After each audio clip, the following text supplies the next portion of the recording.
ሄርሜላ ሁሉንም ነገር አውቃለች። የጠረጠረችው ነገር እውነት ነው።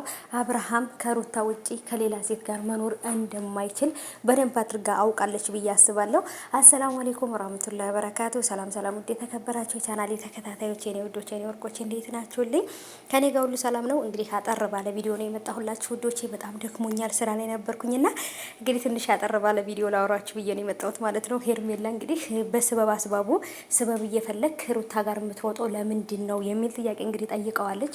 እሱም ደግሞ እንዴት ልጄን ለማየት ነው የመጣሁት እንዴት ይሄን ነገር ትያለሽ ብሏልና ሁሉም ደንግጠዋል። ምክንያቱም ሄርሜላ ትመጣለች ብሎ አልጠበቁም። ሄርሜላንስ ማን ነው ወደዚህ ቤት የላካት? የሆነ ሰው ሄርሜላን ጠርቶ ደውሎ ጠርቷታል። አብርሃም ሩታ ጋር እንዳለ ኤፍሬም እና አብርሃም ሩታ ጋር እንዳሉ የነገራት ሰው አለ። በድንገት ነው የመጣችው ማለት ነው። እና ወዶቼ ይሄ ሁሉ ነገር ምንድን ነው እንግዲህ ሌላ አዲስ ታሪክ ሊፈጠር ነው ማለት ነው።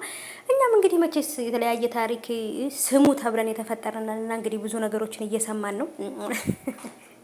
አሁንም እኮ እኔ አዛጉኝ ማለት ነው። በቃ አዛጉኝ ልንገራችሁና እውነት ለመናገር እንግዲህ ሄርሜላ እየጠረጠርሽው ነገር እውነት ነው። ስበብ እየፈለገ ሩታ ጋር የሚሄደው ልጄን ለማየት ነው። ወገቤን አመመኝ፣ እግሬን አመመኝ እያለ የሆነ ነገር ሲፈጠር ሩታን ጥሯት እያለ ከሩታ ጋር ነው። የሩታና የእሱን ፍቅር ደግሞ የምታውቂው ነገር ነው። እንግዲህ አይዞሽ